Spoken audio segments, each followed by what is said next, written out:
அஸ்ட்ரோசைன் channel வாயிலாக உலகெங்கும் வாழ்ந்து கொண்டிருக்கும் சகோதர சகோதரிகளுக்கு அன்பார்ந்த வணக்கங்கள் மற்றும் வாழ்த்துக்கள். இன்றைய பதிவு செவ்வாய் பயிற்சி பலன்கள். பொதுவாக செவ்வாய் பகவான் சகோதரக்காரகன், நிலம் பூமிக்கு அதிபதி. அதே சமயத்தில் இந்த செவ்வாய் பகவானானது இரத்தத்துக்கு காரகன். ஆக்ரோஷம், கோபம், ஆக்ரோஷத்துக்கு காரணகர்த்தாவாக இருக்கக்கூடியவர். ரியல் எஸ்டேட் சொந்தக்காரர். கட்டிடம், நெருப்பு சம்பந்தப்பட்ட, சிகப்பு நிற பொருள்களுக்கு சம்பந்தப்பட்ட, உடற்பயிற்சி சம்பந்தப்பட்ட, விளையாட்டுத்துறைக்கு காரணகர்த்தாவாக இருக்கக்கூடிய இந்த செவ்வாய் பகவானுடைய பெயர்ச்சியானது வருகின்ற 28/7/2025 அன்று சிம்ம மனையிலிருந்து கன்னி மனைக்கு பெயர்ச்சியாகிறார். அப்போது இந்த கன்னிமனையில் எத்தனை நாட்கள் இருக்க போகிறாருன்னா 47 நாட்கள் இருக்க போகுது. ஸோ எதுவரைக்கும் இருக்க போகிறார் அப்படின்னா செப்டம்பர் மாதம் 12ஆம் தேதி வரை இந்த கன்னிமனையில் இருந்து தன்னுடைய பலனை கொடுக்க போகிறார். அப்போது இந்த கன்னிமனையில் இருக்கக்கூடிய செவ்வாய் பகவான் 3 நட்சத்திர சாரத்தின் வழியாக பிரயாணம் பண்ணுறார்.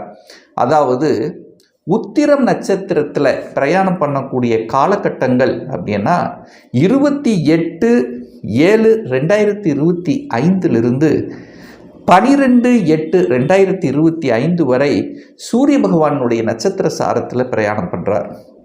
அதற்கு அப்புறம் 13/8/2025 2/9/2025 வரை அஸ்த நட்சத்திரம் சந்திரனுடைய நட்சத்திர சாரத்தில் பிரயாணம் பண்ணுறார். அதற்கு அப்புறம் பார்த்தீங்கன்னா 3/9/2025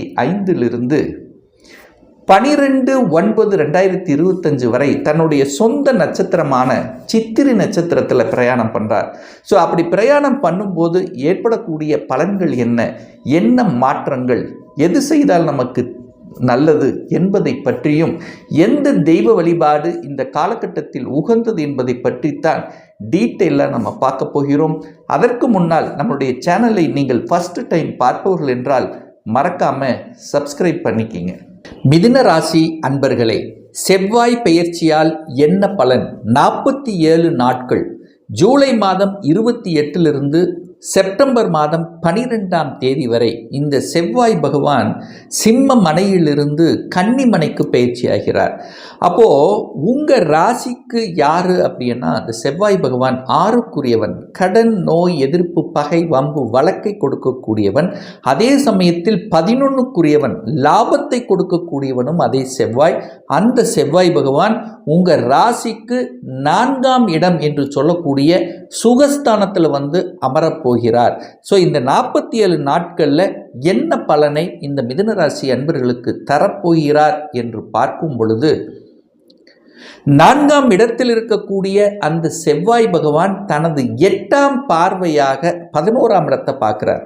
அப்போ தன் வீட்டை தானே பார்த்து வலுப்படுத்தக்கூடிய ஒரு காலகட்டமாக இந்த 47 நாட்கள் அமையும். அந்த 11ஆம் இடத்தை பார்க்கிறார். 11ஆம் இடம் என்பது லாபஸ்தானம், மன மகிழ்ச்சி, சந்தோஷத்தை கொடுக்கக்கூடிய இடத்துல அந்த பார்க்கும் பொழுது நிச்சயமாக உங்களுக்கு செவ்வாயினால் நல்லது நடக்க போகிறது. செவ்வாய்ங்கிறது யார்? சகோதரக்காரகன். அதுவும் மூத்த சகோதரர்கள் மூலமாக 11ஆம் இடம் மூத்த சகோதரர்கள் கொடுக்கும். அப்போ மூத்த சகோதரர்கள் மூலமாக நல்லது செய்யக்கூடிய ஒரு காலகட்டமாக அமையும். என கடந்த 3 மாதங்களாகவே செவ்வாய் நீச்சத்தன்மையில் கேதுவோடு சேர்ந்து ஒரு வகையில் பாதிக்கப்பட்டிருந்தது. சகோதரத்தின் மூலியமாக சில நன்மைகள் உங்களுக்கு நடக்கலை. ஒரு பிரச்சனை, ஒரு பாக பிரச்சனை, சொத்து பிரச்சனை, எந்த விஷயமாக இருந்தாலும் ஒரு சொல்யூஷன் கிடைக்காமல் இருந்த இந்த மிதுனத்துக்கு இந்த செவ்வாய் பயிற்சிக்கு அப்புறம் இந்த 47 நாட்கள் ஒரு சொல்யூஷனுங்கிறது நிச்சயமாக கொடுக்கும் என்பதில் எந்தவித மாற்று கருத்தும் கிடையாது. 4ஆம் இடத்தில் அமர்ந்திருக்கக்கூடிய செவ்வாய் என்னாலே நிலக்காரகன், பூமி காரகன். இந்த 4ஆம் இடம் பூமியின் இடம், இதெல்லாத்தையும் குறிக்கக்கூடிய இடம். ஸோ அந்த இடத்துல வந்து அமரும் போது நிச்சயமாக இடத்தையோ நிலத்தையோ வாங்க வைப்பார். அதற்கான முயற்சியில் இருக்கக்கூடிய ஒரு இடம் வாங்கணும், ஒரு நிலம் வாங்கணும் என்று ஒரு 2-3 மாதங்களாகவே தேடிக்கொண்டு அலைந்து கொண்டு சரியான லொக்கேஷன் அமையாமல் இருக்கக்கூடிய மிதுனத்துக்கு இந்த 47 நாட்களில் இந்த செவ்வாய் பகவான் கன்னியில் இருக்கார் பார்த்தீங்களா, இந்த 47 நாட்கள் உங்களுக்கு நல்லதை கொடுத்துரும், வாங்க வச்சிரும், கிடைச்சிரும், காமிச்சிரும். அப்போது இடம், நிலம், விவசாய நிலம் இது எல்லாத்துக்கும் சாதகம். வீடு, வண்டி, வாகனங்கள் வாங்குவதற்கும் உகந்த இடமாகவே அங்கே அமையும். ஏன்னா உங்களுக்கு லாபத்தை பார்க்குறாருல்ல, அப்போது வீட்டை வாங்கிடலாம், வீட்டை கட்டிடலாம். ஏன்னா 6ஆம் அதிபதியாகவும் அதே செவ்வாய் தான் இருக்கார். அப்போ கடனை வாங்கி ஒரு வீட்டை பண்ணிடலாம். ஸோ இது வரைக்கும் நம்ம வாடகை வீட்டிலே இருந்துகிட்டு இருக்கோம், எத்தனை வாடகை கட்டுறது, அதுக்கு பதிலாக சொந்தமாக ஒரு வீட்டை அமைச்சிக்கலாம், அதில் கொஞ்சம் கடனை வாங்கிக்கலாம், ஒரு இஎம்ஐ கட்டிட்டாலும் போதுமே. ஸோ இந்த மாதிரி என்ன உணர்வுகளை கொடுத்து அதை செயல்படுத்தக்கூடிய விதத்தில் இந்த செவ்வாய் பயிற்சி நிச்சயமாக இந்த மிதுனத்துக்கு அமையும். அப்போது வீடு வாங்கிறது, நிலம் வாங்கிறது, இடம் வாங்கிறது, வாகனங்கள் வாங்குவது, இதற்கு அத்தனையும் உங்களுக்கு உகந்ததாகவே இந்த காலகட்டம் அமையப்பெறும். அந்த இடம், நிலம் சார்ந்த விஷயத்தில் அனுகூலத்தை தரும். 7ஆம் இடத்தை பார்க்கிறார். ஒன்று கணவன் மூலமாகவோ அல்லது மனைவியின் மூலமாகவோ இடம், நிலம் அமையப்பெறக்கூடிய ஒரு காலகட்டமாக அமையும்.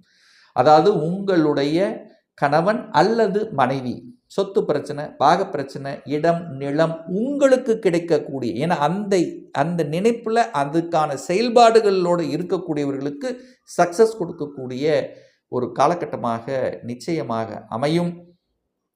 அதிகாரத்தை கொடுக்கும், அட்மினிஸ்ட்ரேஷனை கொடுக்கும். ஏன்னா செவ்வாய்ங்கிறது வீரம் அல்லவா, அதிகாரம். 10ஆம் இடத்தை பார்க்குறார். தொழிலில் ஒரு அதிகாரத்தை கொடுக்கும், ஒரு அட்மினிஸ்ட்ரேஷனை கொடுக்கும். அதாவது எப்படின்னா அடிஷ்னல் ரெஸ்பான்சிபிலிட்டி இருக்கும், அதிகாரத்தோடு செயல்படக்கூடிய, சீருடை அணிந்து பணியாற்றி கொள்ளக்கூடிய இந்த மிதுனத்துக்கு நன்மை பயக்கக்கூடிய ஒரு காலகட்டமாக அமையும். அதுவும் குறிப்பாக பார்த்தீங்கன்னா இந்த செவ்வாய் பகவான் சூரியனுடைய நட்சத்திரத்தில் பிரயாணம் பண்ணுறார். எப்போ பிரயாணம் பண்ணுறார் அப்படின்னா ஜூலை மாதம் 28 ஆகஸ்ட் மாதம் 12ஆம் தேதி வரை அந்த செவ்வாய் பகவான் சூரியனுடைய நட்சத்திர சாரத்தில் பிரயாணம் பண்ணுறார். சூரியனுங்கிறது யார்? உங்கள் ஜாதகப்படி 3க்குரியவன், முயற்சி ஸ்தானத்தின் அதிபதியாக அந்த சூரியன் செயல்படுவார். அந்த சூரியன் தான் தன்னம்பிக்கைக்குரியவன், தன்னம்பிக்கை வெளிப்படுத்தும், தைரிய வீரியத்தோட. ஏன்னா செவ்வாயினாலே வீரம், ஒரு வேகமாக செயல்படுவது, விவேகமாக செயல்படுவது. அப்போ சூரிய நட்சத்திரத்தில் இருக்கும்போது என்ன அதிகாரம் இயல்பாகவே வரும். பிரயாணங்கள் மேற்கொள்வீங்க, தூரதேச பிரயாணங்கள் செல்வதற்குண்டான அமைப்புகள் இதெல்லாமே இருக்கும். அரசாங்க வேலை கிடைக்கும், அரசாங்கத்தில் மாற்றங்கள், இடமாற்றம், உத்தியோக மாற்றம், ஊர் மாற்றம், ப்ரமோஷன். ஸோ இந்த மாதிரியான விஷயங்கள் எல்லாமே செயல்படுத்தக்கூடிய ஒரு காலகட்டமாக நிச்சயமாக அமையும். வேலை, அரசாங்க வேலை எழுதணும். ஸோ இந்த காலகட்டத்தில் பார்த்தீங்கன்னா நிறைய மிதுன ராசி என்பர்கள் அரசாங்க வேலைக்கு போயிடலாம், அங்கே போனால் நம்ம செட்டில் ஆயிடலாம். ஸோ நம்ம அதுக்கான முயற்சி எடுக்கணும், அதுக்கான எக்ஸாம் எழுதணும், அதுக்கான ப்ரிப்ரேஷன் போகணும். ஸோ இந்த மாதிரியான எண்ண ஓட்டங்களை கொடுக்கக்கூடிய ஒரு காலகட்டமாக இருக்கும். தகப்பன் பற்றிய சிந்தனைகள் அதிகமாக இருக்கும். தகப்பனுக்கு ஏதாவது ஒன்று பண்ணணும், தகப்பனுடைய ஹெல்த்தை பார்த்துக்கணும், தகப்பன் உடைய பிறந்த ஊருக்கு நம்ம போயிட்டு வரணும். ஸோ இந்த மாதிரியான எண்ண ஓட்டங்களை கொடுக்கும். விற்பனையாகாத நிலங்கள் விற்பனையாகும் அந்த காலகட்டத்தில். ஏன்னா 3ஆம் அதிபதியினுடைய சாரத்தில் செயல்படுறார் அல்லவா, அப்போது விற்பனை நடக்கும், ஜோர நடக்கும். இது ஒரு இடம் விற்பனை பண்ணிட்டு இதை வித்துட்டு இன்னொன்று வாங்கணும் அப்படின்னு நினச்சிட்டு இருக்காங்க பார்த்தீங்களா, அவங்களுக்கெல்லாம் சக்சஸ் கொடுக்கக்கூடிய ஒரு காலகட்டமாக இருக்கும். அரசாங்க ஒப்பந்தங்கள் கிடைக்கும், நிச்சயமாக ஒப்பந்தங்கள் கிடைக்கும். அரசாங்க ரீதியில் நீங்கள் செயல்படுத்தக்கூடிய சிந்தனைகள் இதெல்லாமே செயல்படுத்தக்கூடிய ஒரு காலகட்டமாக நிச்சயமாக அமையும் இந்த மிதுனத்துக்கு. அதுக்கடுத்தது பார்த்தீங்கன்னா இந்த செவ்வாய் பகவான் சந்திரனுடைய நட்சத்திர சாரத்தில் பிரயாணம் பண்ணுறார். அதாவது அஸ்த நட்சத்திரத்தில் பிரயாணம் பண்ணுறார். எப்போ பிரயாணம் பண்ணுறார் அப்படின்னா ஆகஸ்ட் மாதம் 13ஆம் தேதியிலிருந்து செப்டம்பர் மாதம் 2ஆம் தேதி வரை சந்திரனுடைய நட்சத்திர சாரத்தில் பிரயாணம் பண்ணுறார். அந்த சந்திரன் என்பது இந்த மிதுனத்துக்கு யாருன்னா 2க்குரியவன், தனத்தை கொடுக்கக்கூடியவன், குடும்பத்தை அமைத்து கொடுக்கக்கூடியவன், வாக்குஸ்தானத்தின் அதிபதி தான் அந்த சந்திரன். அப்போ அந்த சந்திரனுடைய நட்சத்திர சாரத்தில் பிரயாணம் பண்ணக்கூடிய அந்த காலகட்டத்தில் தாயை பற்றிய சிந்தனை ஓட்டங்கள் உண்டாக்கும். தாய் சொத்துக்கள் உங்களுக்கு வரும். தாய் சொத்துக்கள் ஏதாவது பிரச்சனையாக இருக்கா, அதை தீர்த்து வைக்கலாம். அது தீர்க்கக்கூடிய ஒரு காலகட்டம். தாயினுடைய ஹெல்த் சம்பந்தப்பட்ட விஷயத்தில் ஏதாவது குறைபாடு இருக்கா, அதை சரி செய்து கொள்ளலாம். ஸோ அது மாதிரியான தன்மை ஹெல்த் சார்ந்த விஷயத்தில் நன்மையை கொடுக்கும். சரி செய்து கொள்வீர்கள். அந்த காலகட்டத்தில் தாயை பற்றிய சிந்தனை ஓட்டங்கள், எண்ண ஓட்டங்கள் அதிகமாக இருக்கும். தாயாக இருக்கலாம், அல்லது தாயோட கூட பிறந்த சகோதர சகோதரி, தாய் வர்க்கம் ரீதியாகவும் செயல்பாடுகள் உங்களுக்கு நிச்சயமாக இருக்கும். தனத்தை பற்றிய எண்ண ஓட்டங்கள், அப்போ தான் நீங்கள் கடனை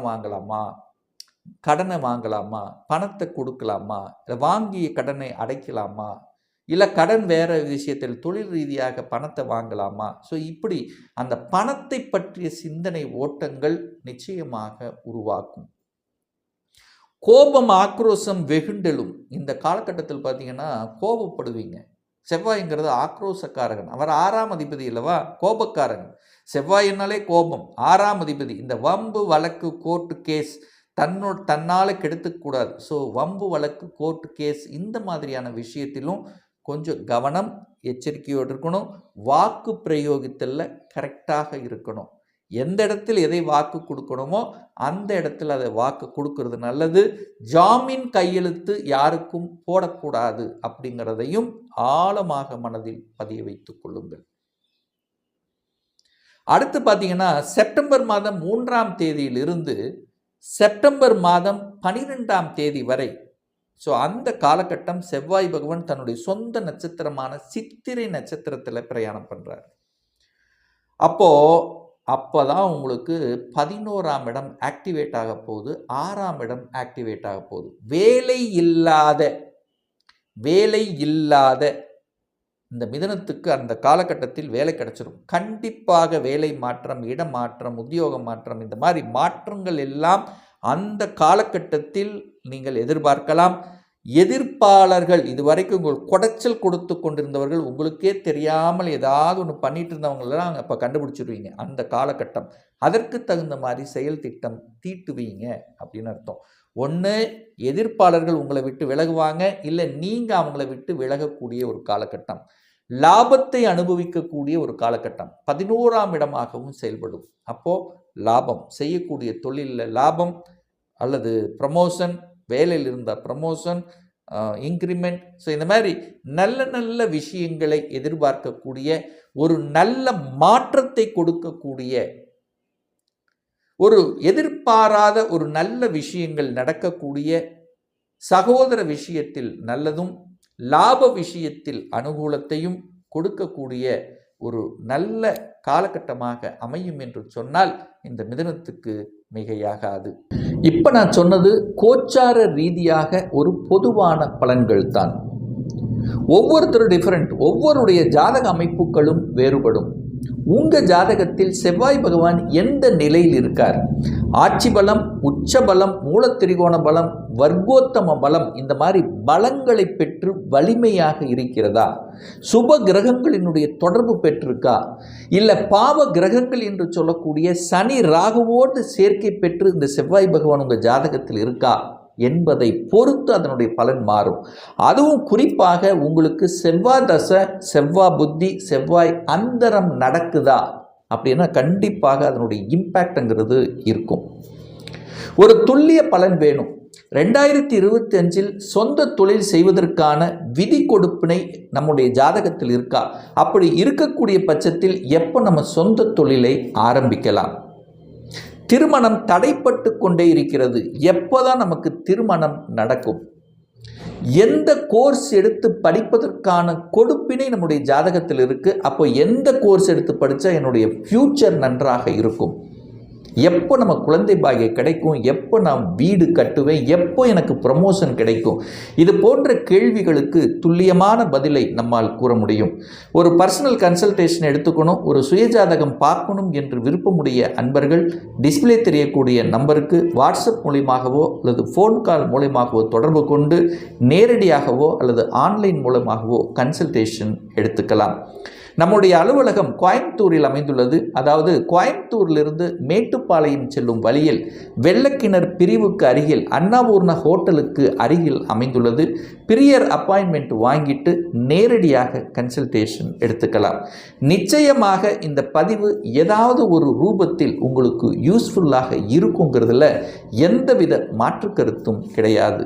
இந்த ராசி நட்சத்திர நேயர்கள் அனைவரும் வாழ்க வளர்க வளம் பெறுக என்று எனது வாழ்த்தினை தெரிவித்துக் கொண்டு விடைபெறுகிறேன். நன்றி, வணக்கம், வாழ்த்துக்கள்.